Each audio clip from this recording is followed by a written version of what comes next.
Malaysia's Petronas Towers are the tallest twin towers on the planet. Building these 450-metre giants pushed the outer limits of construction technology. Every twist and turn in the project brought drama and near disaster. Today, they stand, a symbol of Malaysian pride and modernity. All in a country that had never built a mega skyscraper before.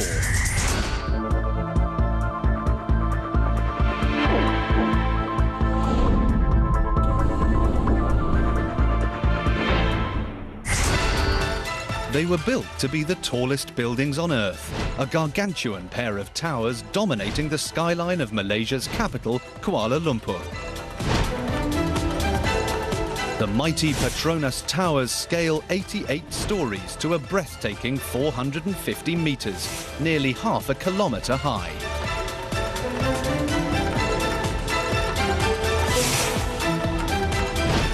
Cleaning the 16,000 windows in just one tower takes a month.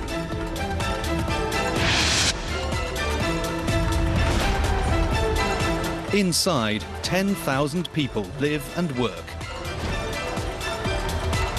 A city in the sky.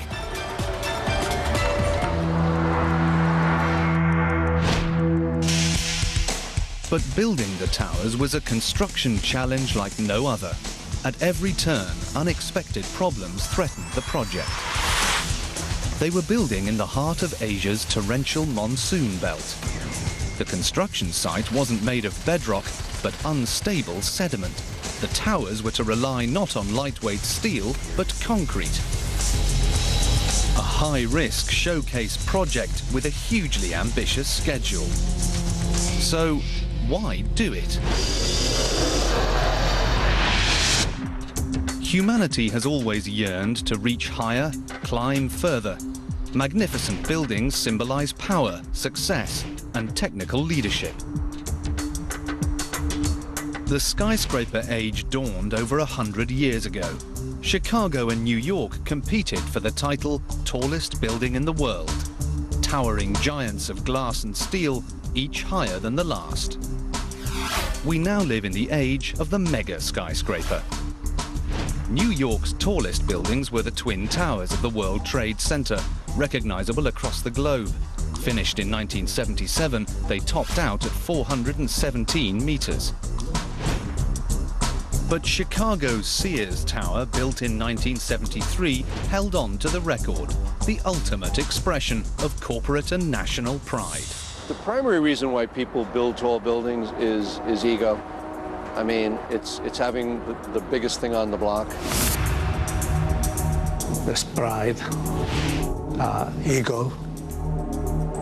It had always been an American contest. Chicago had held the crown unchallenged for 2 decades. No one had dared even try to compete. But now, a new, young country joined the race. Southeast Asia entered the 1990s with the world's fastest growing economies, tiger nations hungry for success. Now they wanted to show the world they'd arrived. One country above all wanted to put itself on the map by breaking the US monopoly on mega buildings, Malaysia.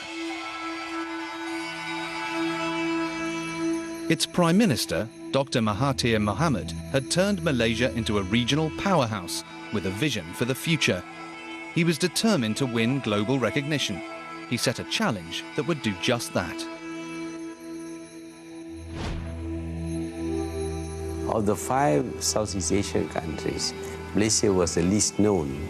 So in order to tell the world that we are here, we have arrived, we need something spectacular, and I think a tall building provides that answer. But pushing at the boundaries of the possible meant taking risks, big risks. A symbol of national pride could easily turn into the spectre of national humiliation. The year was 1991. The site of Kuala Lumpur's racecourse was about to become the centerpiece of the new Malaysia. The brief was to create a pair of giant skyscrapers. They were to be the new home of Malaysia's national oil company, Petronas, the biggest business in the country. they would transform the face of Kuala Lumpur. But there was a catch. The Prime Minister wanted it tall, but he also wanted it to be uniquely Malaysian. And that was no easy task. Traditional Malaysian architecture was decidedly low-rise.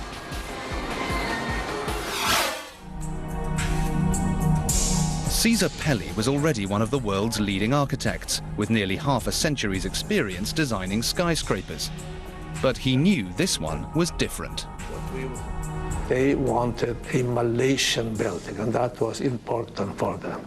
And we asked them, what do you mean by Malaysian? And they had no idea. He soon discovered that when they said Malaysian, they meant Islamic, and Islamic art is utterly distinctive. Because Islamic law forbids depictions of people, it uses geometric designs like circles, or plants and letters of the alphabet. I think I looked at every book on Islamic art, every published. We have piles of books here. But how to translate all that into a skyscraper? Pelli came up with a revolutionary two-tower design. He linked them with a bridge halfway up to make a symbolic gateway to the new Malaysia, something nobody had attempted before. Pelli flew to Malaysia to present his ideas to the key players. It was a huge gamble. They loved the concept, but the Prime Minister didn't think it was Malaysian enough.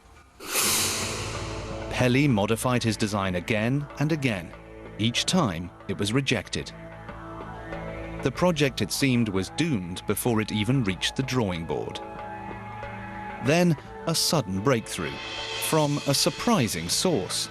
The Prime Minister took matters into his own hands. I did try to put my ideas on paper in order to give it some Islamic inputs. His idea was for a floor plan based on two interlocking squares. In Islamic symbolism, this represents order and harmony. At last, the Prime Minister was happy. But Cesar Pelli still had a problem. The design wouldn't supply the floor space they needed. How could he satisfy the brief and the Prime Minister?